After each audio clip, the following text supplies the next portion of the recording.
Caio, João Batista, que era primo segundo de Jesus, o batiza no Jordão e reconhece ele como Messias. Depois, quando ele estava preso, enviou seus discípulos para questioná-lo se realmente ele era o Messias. Ele tinha dúvidas, Caio? Ele teve. Ele não tinha, ele teve. Ele teve. É só você se colocar no lugar do João. João era um homem do tempo dele. O João não sabia tudo sobre tudo. O João teve a revelação das revelações, de que aquele que estava ali era o Cordeiro de Deus que tirava o pecado do mundo. Foi ou tipo um ao vivo, né? Ele falou, vão e sigam, é ele. Agora, como aqueles que o seguiram, e como os discípulos e apóstolos de Jesus, João teve as mesmas dúvidas. Os discípulos, eu já falei aqui 1 trilhão de vezes, eu estou repetindo a mim mesmo de novo, não é? Os discípulos pensavam, como era corrente em Israel, que quando o Messias chegasse, ele não ia cumprir aquele papel de servo sofredor, lá de Isaías 53. Eles não podiam conceber o Messias crucificado e morto, nem nada disso. O que eles criam que ia chegar uma hora que o Messias ia dizer... Ia mandar essa, né? Chegar em Jerusalém e pular da jumenta... E detonar geral... E... Shazam! Shazam! Aí ia botar o anel de raios poderosos.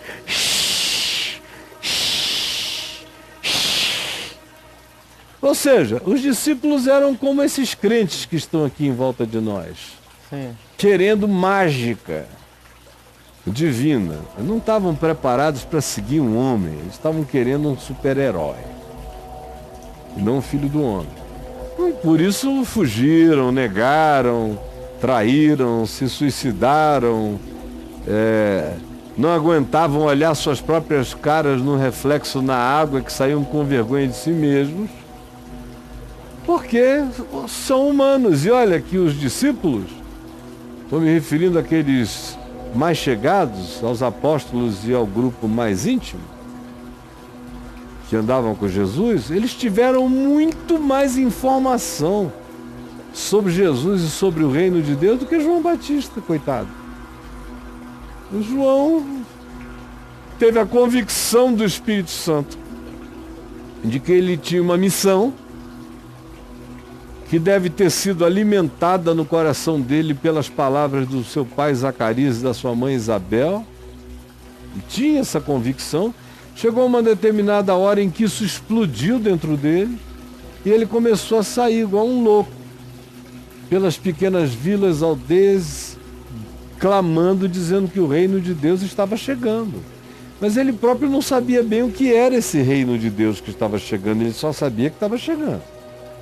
Mas ele não passava daí, né? Não, e ele tinha uma mensagem ética imediata. Como diz o apóstolo João sobre João Batista, João Batista, na verdade, nunca fez nenhum sinal, nenhum milagre. Porém, tudo quanto ele disse acerca de Jesus era verdade. Olha. É a grandeza de João Batista. Mas não se diz que ele curou um cego, que ele abriu o ouvido de um surdo, que ele fez qualquer outra coisa. Ele gritava, o reino de Deus está chegando, arrependam-se, o machado já foi posto na raiz das árvores, a árvore que não produzir fruto bom será cortada, deem frutos dignos de arrependimento. Era essa a mensagem dele. Aí quando vinham os guardas e diziam, como está lá em Lucas, está escrito, vieram os guardas e disseram, e nós o que devemos fazer? Ele disse, não explorem o povo, contentem-se com o salário de vocês, não peguem suborno, nem se tornem milicianos perversos. Sim. Aí chegavam outros, os publicanos, e nós o que devemos fazer? Aí ele dizia, parem, tirem esse ágio que vocês cobram acima de tudo, abusivo, oprimindo o pobre, o povo, parem com isso. Aí no meio disso tudo vieram os fariseus e disseram, e nós, o que devemos fazer? Sim. Aí João disse: raça de víboras, produzi frutos dignos de arrependimento, e não comeceis a dizer: temos por pai a Abraão, porque em verdade eu vos digo que dessas pedras aqui do deserto Deus pode suscitar filhos a Abraão. Parem com essa mentira de religião e se convertam à vida, ao amor, à verdade, à retidão de coração. Era até aí que João Batista ia, e quando ele viu Jesus, ele reconheceu, não o primo, ele reconheceu o Filho do Homem. Se aquela conexão que ele tinha tido com Jesus no ventre, você lembra lá em Lucas, diz que quando Maria foi visitar Isabel, é só ler em Lucas capítulo 1, Maria foi visitar Isabel lá em Encarem, nas montanhas da Judéia, onde eu adoro almoçar, é um dos lugares mais gostosos nos arredores de Jerusalém, é o lugar onde João Batista nasceu, em Encarem. E tem os restaurantes, alguns dos mais charmosos, uma vista linda. Eu adoro pegar minha mulherzinha e ir para Encarem, e mesmo quando eu fiquei décadas e décadas lá sozinho, os grupos iam e eu ficava, meu lugarzinho sempre foi Encarem. É um charme Encarem. Então, quando Maria chegou naquela Encarem de 2000 anos atrás, que não era um charme, era só uma aldeia, na vizinhança de 2,5 quilômetros em linha reta, ou 3 de Jerusalém, quando ela chegou, que Maria, a sua prima, a viu, o texto de Lucas diz quando Isabel, sua prima, a viu, o texto diz que o menino no ventre de Isabel estremeceu todo, de alegria.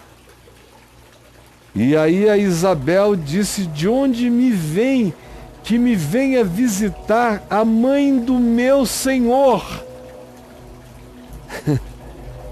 Ela, Isabel, também reconheceu que aquele que estava no ventre de Maria era o Senhor dela e de todos. De onde de onde provém que me venha visitar a mãe do meu Senhor? Olha. Porque o menino, ao ouvir, ela disse, olha que coisa também intranatal, moderna demais, não é? O menino no ventre, ao ouvir a saudação da tua voz, admitia a dinâmica psíquica da criança no ventre materno. Olha. A criança no meu ventre, ao ouvir a tua voz, se estremeceu de alegria dentro dele. Olha a relação entre o meio ambiente e o ventre materno.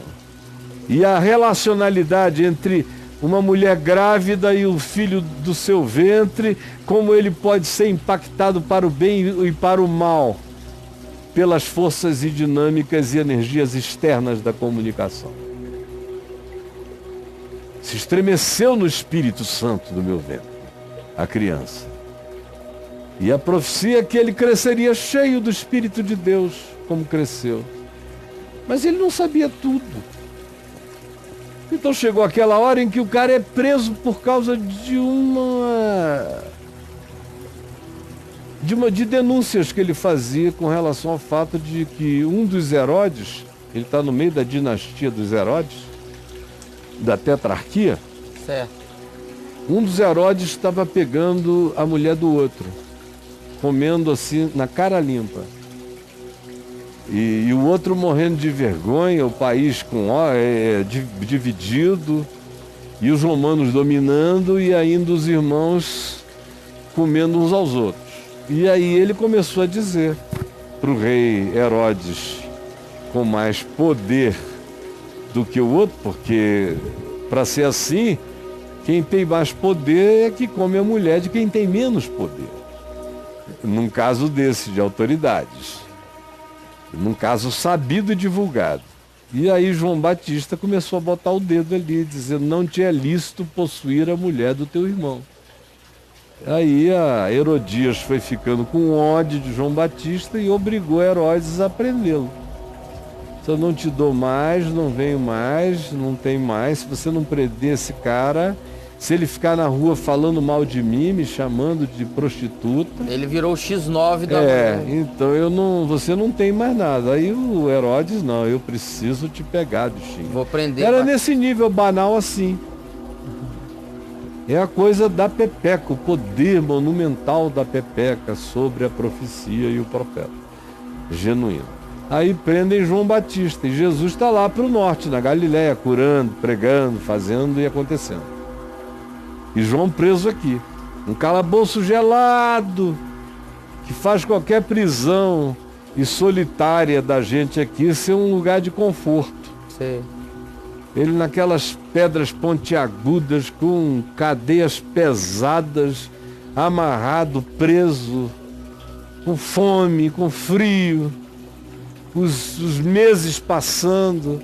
A única notícia que ele tem é que Jesus está lá dizendo: amem os inimigos, orem por aqueles que vos perseguem. Ele esperando que Jesus sacudisse o tapete e dissesse: basta! Chamasse legiões de anjos e invadisse Jerusalém por cima e por baixo, expulsasse os romanos e sentasse num trono e dissesse: agora eu sou o rei do mundo. Essa era a expectativa de todos os que tinham esperanças messiânicas em Israel. A expectativa era essa única. E a de João também.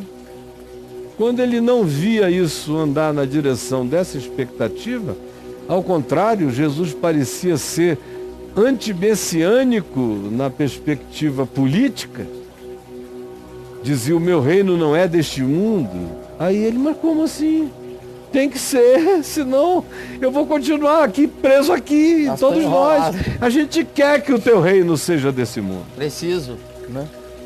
Aí quando ele vai vendo que Jesus é a resistência pacífica à maldade humana, mas resiste, avança e prossegue, mas não tem intenções de sublevação, de tomada de poder político, aí ele diz: de que adianta?